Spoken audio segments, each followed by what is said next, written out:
Hello boaters, welcome to Narrowboat Journeys.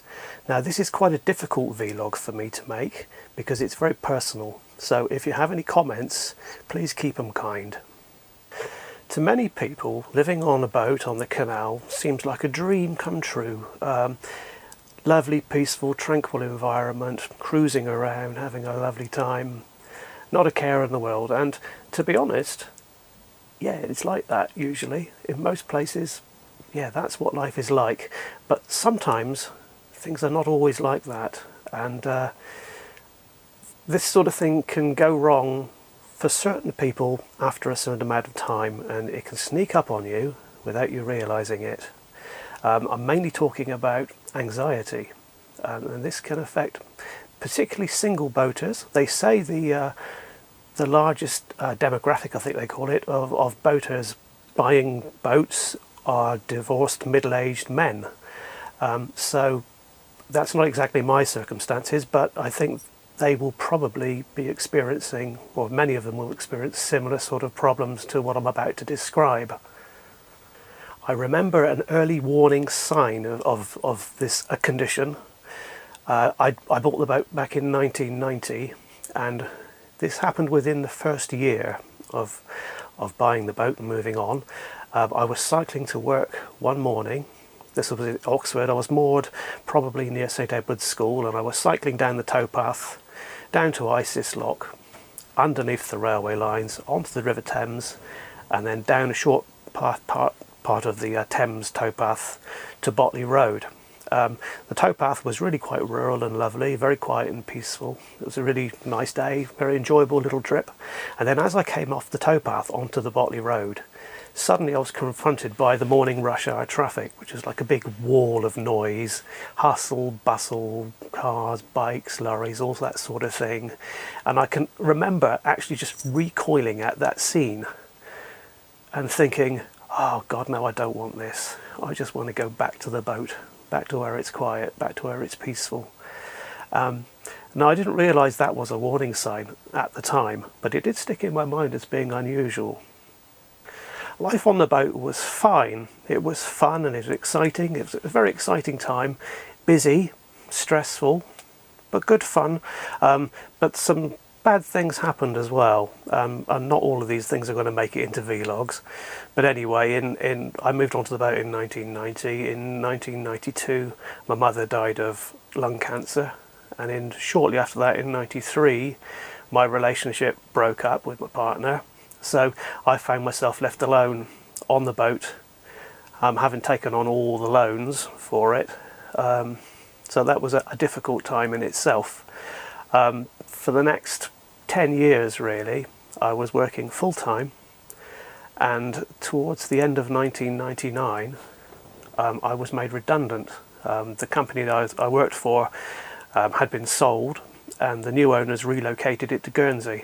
So we all got made redundant, but that was okay because I'd had enough really of that job then, and the redundancy money allowed me to pay off the remaining debts on the boat and to go travelling around the system, which is what I really wanted to do. Up until this time, I'd spent all of my canal life on the Oxford Canal because I had to be within a certain area for work. But once the boat was paid for and I had a bit of money, then I could travel. So I spent about the next 18 months, so around about the time of the millennium, I was travelling around the canal system. I had a great time, but it was quite lonely because I was out of areas I knew. There wasn't any internet then, so local knowledge was very limited. Once you get out of your known patch, you don't have any local knowledge, so you can be missing all sorts of things. I only really had Ordnance Survey maps to go by. But anyway, I travelled around for about 18 months. Eventually the money ran out, so I had to get a job. I ended up coming back down to the Oxford Canal because it was familiar territory, and I did get a full-time job testing faulty mobile phones, and that was good money, but it was incredibly boring and awkward shift hours, and I began to feel that because the boat is paid for, life is easy, I don't need to be earning this much money. So I really don't need, I'd much rather not work so many hours and just have more time off to do other things. So from then onwards, I only sought out part-time jobs. And even during those part-time jobs, I'd be saving up what money I could so that I could go travelling when that job finished for whatever reason. So there's been spells of work and spells of travelling. And when I'm not working, I don't claim any benefits at all. I just live entirely off the savings. So that's what I've been doing in the last year or so, just travelling. Because I went to a job which didn't work out, so I left, and then I decided just to travel around living off my savings. Unfortunately, I've got to a point now where all my savings are gone, so the next step was to sell off excess and unwanted items on eBay to raise cash. So I've been doing that for a little while. I haven't got an awful lot left to sell now, so I'm getting to the point where it's time to find a new job. And suddenly this problem of anxiety is becoming really bad for me. I suppose the problem is that you get used to living life easy. You get used to the tranquility, and you get used to the cost of living being so low, that when you have to reintegrate with the regular world, it can be very difficult. It's like when a long-term prisoner, gets released, he's become institutionalized in prison and will find it very hard to adjust to life outside. It can be very similar to that on the canal. I suppose what happens is that your threshold for stress decreases. The canal becomes your world for a time, and you get used to the peace and tranquility, and you'll find that small things can become incredibly stressful.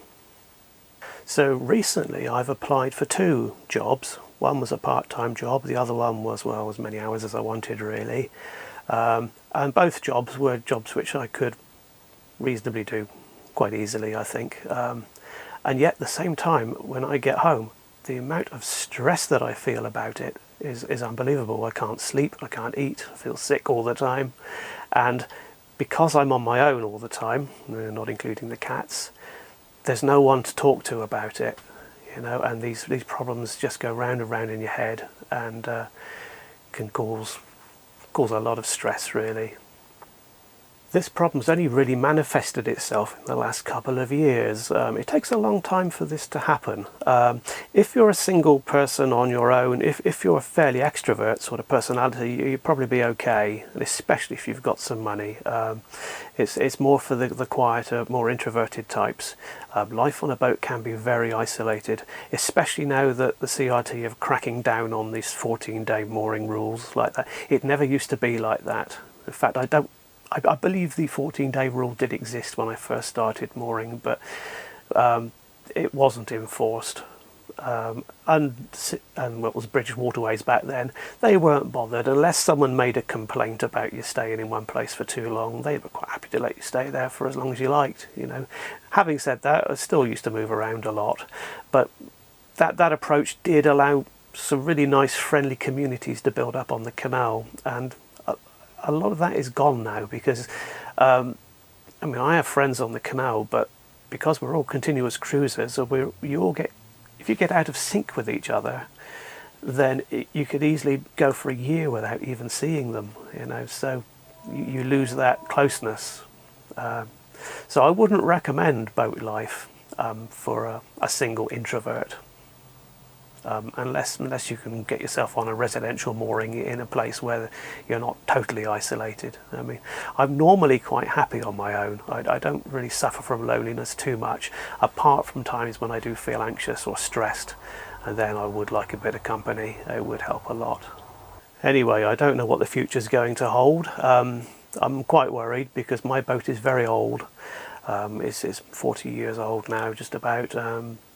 There are things wrong with it, things which will be expensive to repair, and currently I don't have any money to do such work, so it is a worry. I wouldn't recommend boat life to anyone who's single and introverted and would suffer from isolation, because I've had 25 years of it, and it's not good for you.